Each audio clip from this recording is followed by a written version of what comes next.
What's up everyone? So I've been using this lens for quite a while now, and I think it's about time I get around to reviewing it. So obviously this lens is by Rokinon, and they actually make it in a bunch of different mountings, which is really cool. You don't see that super often. This one here I bought is using the Micro Four Thirds mounting system, and all the example footage for this lens is going to be coming from my Lumix GH5.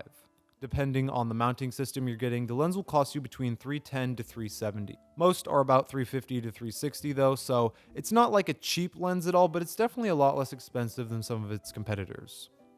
Getting into everything, the lens's aperture can go from 22 and open up all the way to f2.8, which is really nice. One of the reasons I bought this lens over others is because I wanted something that could really open up and get some depth of field and gather as much light as possible, especially because I use natural lighting a lot when I'm shooting. And also the minimum focusing distance is 9.45 inches away. As you already know, this lens has a focal length of 10mm, so as the title of the video states, it's definitely an ultra wide. Like I said, I'm using the Micro Four Thirds version of this lens, so if you didn't know already, with Micro Four Thirds, you take the focal length and multiply it times 2. So on my camera, this would basically act as a 20mm lens. On full frame, this lens has a 109.5 degree field of view, and on MFT, it's got a 93.4 field of view. So compared with a full frame camera, the image would appear a little bit wider on there. The difference wouldn't be as big as if we were talking about like something like a 40mm lens, which would then be 80mm on a Micro Four Thirds camera, a much bigger difference. So if you have a full frame camera, just imagine the image as just like slightly wider. What about the quality of pictures and videos this lens is going to produce? Well, everything coming out of this Rokinon lens looks pretty darn good. The sharpness is great for the price, and you don't have much vignetting at all. Since this is a wide angle, there is going to be a much higher likelihood of chromatic aberration, and with this lens you do get a decent amount, especially once you leave like the middle 25% of the photos or videos. But in almost all occasions, viewing media at like a normal distance, just the normal person looking at it, it's not going to be noticeable. If you do have a trained eye though, you can see it sometimes around the outer portions of your media.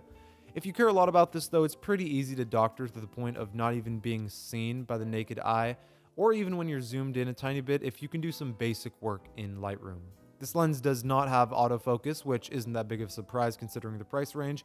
It also doesn't have any built-in stabilization. And there's no electrical contact between the lens and your camera, so you can't control the aperture from your camera body. Build quality wise, this thing feels very solid and well made.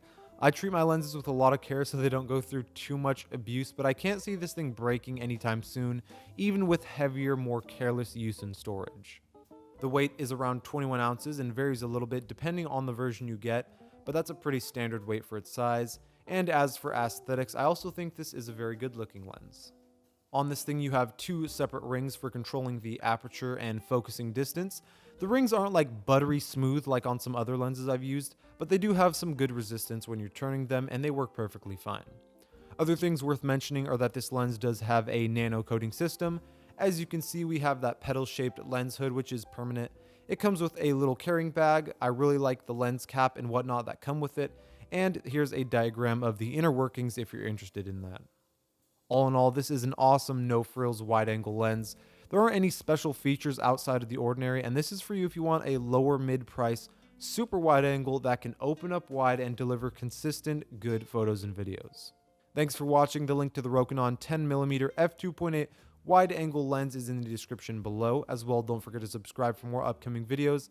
And as always, I'll see you guys in the next one.